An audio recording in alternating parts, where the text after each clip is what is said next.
I don't have a speech. I think I gave my speech on Monday. And really, I just want to invite the minister to have the last word. I really like this phrase, though, that Michelle introduced in her vote of thanks, and I know you know it quite well. Con todos y para el bien de todos. I really like that. And it is in that spirit of solidarity that the CTU, as I mentioned, I've said over and over, we will continue this collaboration with Cuba. We are proud to have Cuba as a member, and really honored to be here. And we thank you for the support that you've given to CTU over the years. And we look forward to welcoming you, as I said, hopefully in Jamaica with the rest of the ministers. I invite all of you as well to participate in our ICT Week in Jamaica. That's happening September 29th. To October the 3rd.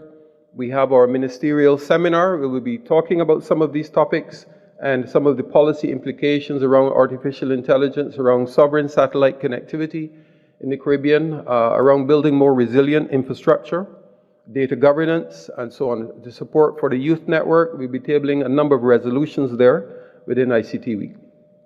In that same week, we also have the Regulators Forum. I think that's maybe the 12th or 13th Regional Regulators Forum, and the objective is to ensure that there's harmonization around the ICT regulations within the region. We're getting tremendous support from the ITU and we're working also with the African states because they have established regional regulatory bodies, and we are looking to do the same in the Caribbean to promote one common digital space. We'll also be having it would be the third youth internet youth network meeting of our young people. Last year we were honored to have the Secretary General of the ITU to speak to the young people there in St. Kitts and Nevis. That's when we had our last one. And so the young people will be joining us in Jamaica for the youth network meeting.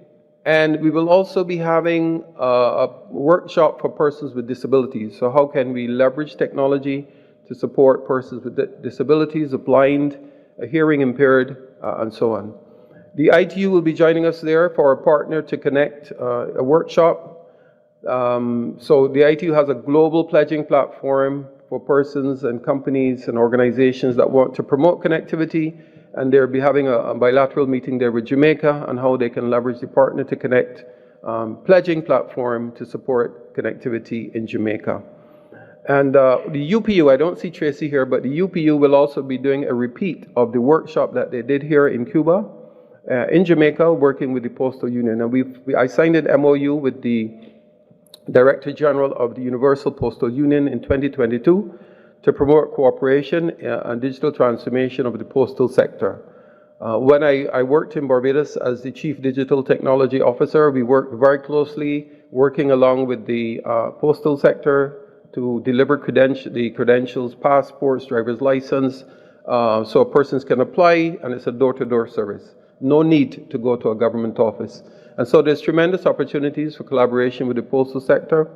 I look forward also in particular as an outcome of this discussion to work in the area of telemedicine. I have already messaged the head of the Caribbean Public Health Agency, and I mentioned this to her with the possibility of collaborating. So for me, it is fine to talk. These discussions are great. But for me, I want to see some tangible outcomes and some actions for us in the Caribbean. So you have my commitment and my pledge to do that. So having said all of that, I will now give the floor over to the Honourable Minister to give us the final word. Please welcome her.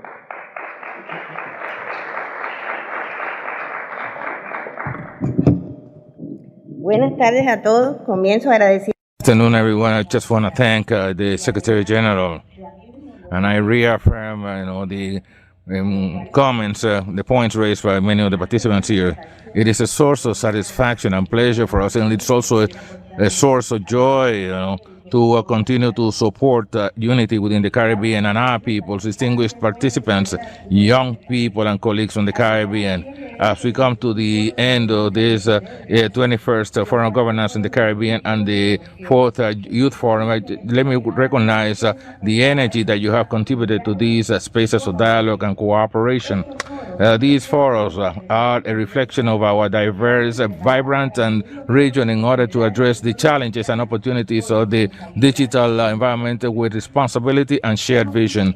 We have witnessed profound discussions about the challenges being faced in the internet governance, including digital inclusiveness, cybersecurity, and women's empowerment for the use of technologies.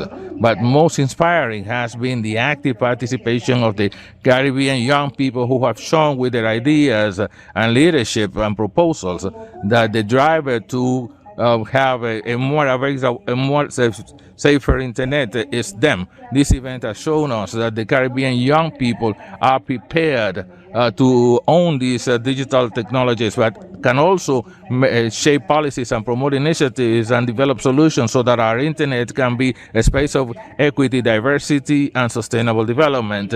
As we close this meeting, our call is to continue to build bridges among our countries, sectors, and generations. Let us continue to support the young voices as we promote digital education and strengthening regional cooperation in order to address the future challenges with unity and resolve. Cuba offers itself to promote regional proposals that contribute to these purposes. Cuba, just like the other Caribbean countries, is implementing all of these efforts in spite of colossal challenges arising from the unfair economic order. In our case, we are also confronted for more than 6 decades the economic, commercial, and financial blockade imposed by the U.S. government, which represents the number one stumbling block for the socioeconomic development of our country. No sector in Cuba has escaped the effects from this illegal and unfair policy in the area of communications and ICTs. This is not an exception. Add to this the arbitrary designation of Cuba on a list designed by the U.S. Department of State as terror-sponsoring country. This is a baseless designation that has no international support. In spite of all of these obstacles, we are not deterred. Cuba has a system of science, technology, and innovation in place. And we also have our human resources trained by the revolution in the essential disciplines and the political willingness to move forward with creative resistance and with the willingness of heroic and resilient people. Thank you for your contributions and for being part of this digital transformation in the Caribbean. Together, we are building the shared future of our region. We will meet again in our next meeting. Let us stay connected. Let us continue to innovate. And in particular, let us continue to cooperate with integration and responsibility. From Cuba, we ratify our commitment to an inclusive, sovereign, and integration on the basis. So let us bring our efforts together so that the Caribbean can not only adopt technologies, but own technologies and create technologies for use in the benefit of our peoples. Thank you very much.